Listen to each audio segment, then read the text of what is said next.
Hi friends, welcome to my YouTube channel. ಯಾರೆಲ್ಲ ನನ್ನ ಚಾನಲ್ನ ಇನ್ನೂ ಸಬ್ಸ್ಕ್ರೈಬ್ ಮಾಡಿಲ್ಲ ಸಬ್ಸ್ಕ್ರೈಬ್ ಮಾಡ್ಕೊಳ್ಳಿ. ಇವತ್ತು ನಾನು ಪಾಲಕ್ ರೈಸ್ನ ಹೇಗೆ ಮಾಡೋದಂತ ತಿಳಿಸ್ಕೊಡ್ತೀನಿ.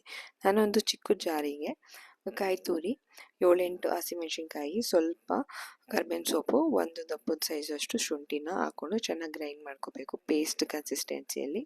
ಅದರ ಪಕ್ಕದಲ್ಲಿ ಒಂದು ಜಾಪತ್ರೆ ಎಲ್ಲ ಸ್ಪೈಸಸ್ನ ಹಾಕ್ಕೊಂಡು ಕಾಯ್ದಿರೋ ಎಣ್ಣೆಗೆ ಅದನ್ನು ಫಸ್ಟ್ ಹಾಕ್ಕೊಂಡು ಅದು ಘಮ ಘಮ ಬರೋ ತನಕ ಚೆನ್ನಾಗಿ ಫ್ರೈ ಮಾಡ್ಕೋಬೇಕು. ಅದು ವಾಸನೆ ಬರೋ ತನಕ ಫ್ರೈ ಮಾಡ್ಕೊಳ್ಳಿ ಫ್ರೆಂಡ್ಸ್. ಹಾಗಾಗಿ ಅದು ಟೇಸ್ಟ್ ಕೂಡ ನಮಗೆ ಫ್ಲೇವರ್ ಬಿಟ್ಕೊಳ್ಳುತ್ತೆ. ನೋಡಿ ಫ್ರೆಂಡ್ಸ್, ಚೆನ್ನಾಗಿ ಫ್ರೈ ಮಾಡ್ಕೊಳ್ಳಿ. ಮತ್ತು ದಪ್ಪದ್ದು ಈರುಳ್ಳಿ ಆ್ಯಂಡ್ ದಪ್ಪ ಸೈಜ್ದು ಟೊಮೆಟೊನ ಕಟ್ ಮಾಡಿ ಇಟ್ಕೊಂಡಿದ್ದೆ, ಅದನ್ನು ಕೂಡ ಹಾಕ್ಕೊಂಡು ಅದನ್ನು ಕೂಡ ಚೆನ್ನಾಗಿ ಫ್ರೈ ಮಾಡ್ಕೊಳ್ಳಿ. ಇದು ತುಂಬ ಈಸಿ ಫ್ರೆಂಡ್ಸ್, ತುಂಬ ಬೇಗನೆ ಆಗುತ್ತೆ. ವರ್ಕಿಂಗ್ ವುಮೆನ್ಸ್ಗೆ ಮತ್ತು ಬೇಗ ಬೇಗ ಲಂಚ್ ಬಾಕ್ಸ್ನ ಪ್ರಿಪೇರ್ ಮಾಡೋರಿಗೆ ಇದು ತುಂಬ ಈಸಿ ಸ್ಟೆಪ್ಪು. ಮತ್ತು ಇದನ್ನು ನಾವು ಟೇಸ್ಟಿ ಮಾತ್ರ ತುಂಬ ಚೆನ್ನಾಗಿ ಟೇಸ್ಟ್ ಸಿಗುತ್ತೆ. ನಾವು ಇದನ್ನು ಯಾವ ಟೈಮ್ ಆದರೂ ಮಾಡ್ಕೊಂಡು ತಿನ್ಬೋದು. ಪಾಲಕ್ ಸೀಸನ್ ಇದ್ದಾಗ ಪಾಲಕ್ ಸೊಪ್ಪು ಹಾಕ್ಕೊಂಡು ಮಾಡ್ಕೊಂಡು ತಿನ್ಬೋದು.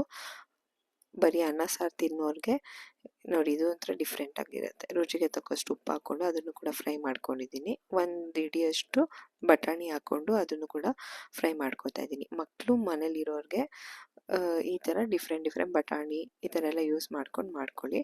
ಹಾಗೆ ಪಾಲಕ್ ಸೊಪ್ಪನ್ನ ತೊಳೆದು ಸಣ್ಣಕ್ಕೆ ಹಚ್ಚಿಟ್ಕೊಬೇಕು ಫ್ರೆಂಡ್ಸ್, ಅದನ್ನು ಕೂಡ ಹಾಕ್ಕೊತಾ ಇದ್ದೀನಿ. ಸಣ್ಣಕ್ಕೆ ಹಚ್ಚಿಟ್ಕೊಂಡ್ರೆ ನಮಗೆ ಬಾಯಿಗೆ ಸಿಗಲ್ಲ, ಸೊಪ್ಪು ಥರ ಸಿಗಲ್ಲ, ಬಟ್ ಫ್ಲೇವರ್ ಬಿಟ್ಕೊಳ್ಳುತ್ತೆ, ಅದು ಕೂಡ ಚೆನ್ನಾಗಿರುತ್ತೆ. ಆ ಪೇಸ್ಟ್ನ ಹಾಕ್ಕೊಂಡು ಫಸ್ಟ್ ನಾನು ತೋರಿಸೋದಲ್ಲ ಪೇಸ್ಟ್ ಹಾಕ್ಕೊಂಡು ಅದನ್ನು ಕೂಡ ಎಣ್ಣೆ ಬಿಡೋ ತನಕ ಫ್ರೈ ಮಾಡ್ಕೋಬೇಕು. ನಾನು ಅದನ್ನು ಡ್ರೈ ಪೇಸ್ಟ್ ಮಾಡಿದ್ದೆ, ಇವಾಗ ಅದನ್ನು ಹಾಕಿ ಹಸಿ ವಾಸನೆ ಹೋಗೋ ತನಕ ಅದನ್ನು ಕೂಡ ಚೆನ್ನಾಗಿ ಫ್ರೈ ಮಾಡ್ಕೋಬೇಕು. ನೋಡಿ ಫ್ರೆಂಡ್ಸ್, ಚೆನ್ನಾಗಿ ಫ್ರೈ ಮಾಡ್ಕೋತಾ ಇದ್ದೀನಿ.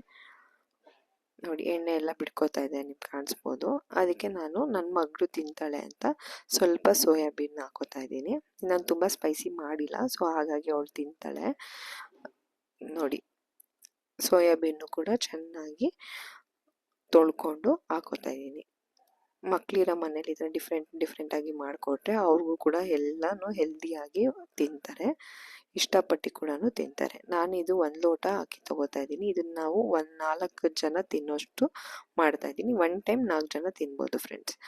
ಹಾಗಾಗಿ ಅಕ್ಕಿನ ಹಾಕ್ಕೊಂಡು ಅಕ್ಕಿನ ಮಿಕ್ಸ್ ಮಾಡ್ಕೋಬೇಕು. ಚೆನ್ನಾಗಿ ಮಿಕ್ಸ್ ಮಾಡಿಕೊಂಡು ಅದೊಂಚೂರು ಫ್ರೈ ಮಾಡ್ಕೋಬೇಕು. ಮಿಕ್ಸ್ ಆದಮೇಲೆ ನಾನು ಅದಕ್ಕೆ ನಮ್ಮನೆಗೆ 1 ಲೋಟ ಅಕ್ಕಿಗೆ 3 ಲೋಟ ನಾವು ನೀರು ಹಾಕೋದು.